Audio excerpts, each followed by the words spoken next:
Precious Ashley Malwayon. So, ang ating pag-uusapan ngayon is kung paano nakakatulong ang makabagong teknolohiya sa globalisasyon sa buong bansa. Ang teknolohiya ang nagsisilbing tulay para makakonekta ang Pilipinas sa ibang bansa. Dahil dito, mas mabilis ang komunikasyon, negosyo at palitan ng impormasyon. Halimbawa sa Pilipinas, OFW communication. Dahil sa Messenger, Viber at Zone, mas madali na makausap ng mga pamilya ang kanilang kaanak sa abroad. BPO or call center.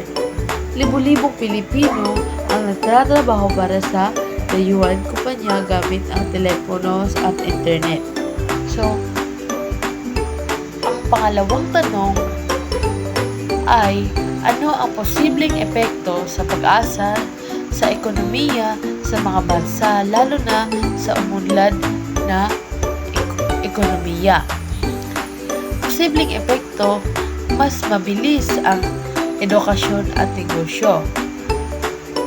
Dumadami ang trabaho tulad ng freelancing at online service.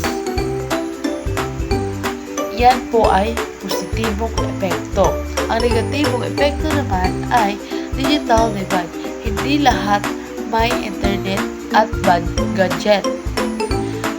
Kaya naiiba ang oportunidad ng mayaman at mahirap. Cybercrime. Dumami ang online scam at hacking. Halimbawa, noong pandemya, maraming estudyante sa probinsya at mahirap sa online class dahil sa mahinang signal. Dumami rin ang online scam tulad ng peke delivery o investment. Number 3.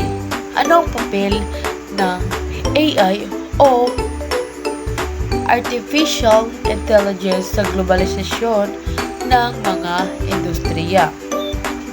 Ang AI ay tumutulong sa mga mabilis at epesyenteng operasyon ng mga negosyo at serbisyo. Halimbawa, GrabApp gumagamit ng AI para makahanap ng pinakamalapit na drive at ruta.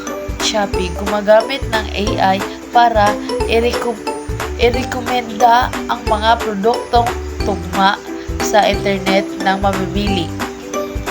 Kaapat na tanong, paano binago ng globalisasyon ang mga tradisyonal na kultura lalo na sa ating bansa? Dahil sa globalisasyon, umahalo ang kultura Pilipino sa mga bayang impluwensya. Halimbawa, musika, pasikat ang K-pop o Western pop kaysa sa tradisyonal na kondima. Pananamit o K-fashion. Pananamit, K-fashion, a Western style ang sinusunod ng kabataan kaysa barong saya o barong Tagalog. Tanong. Ang panglimang tanong ay, ano ang epekto ng globalisasyon sa lifestyle, pagkain, pananamit o libangan? Sa lifestyle, mas moderno pamumuhay dahil sa online shopping at e-wallets. Pagkain naman.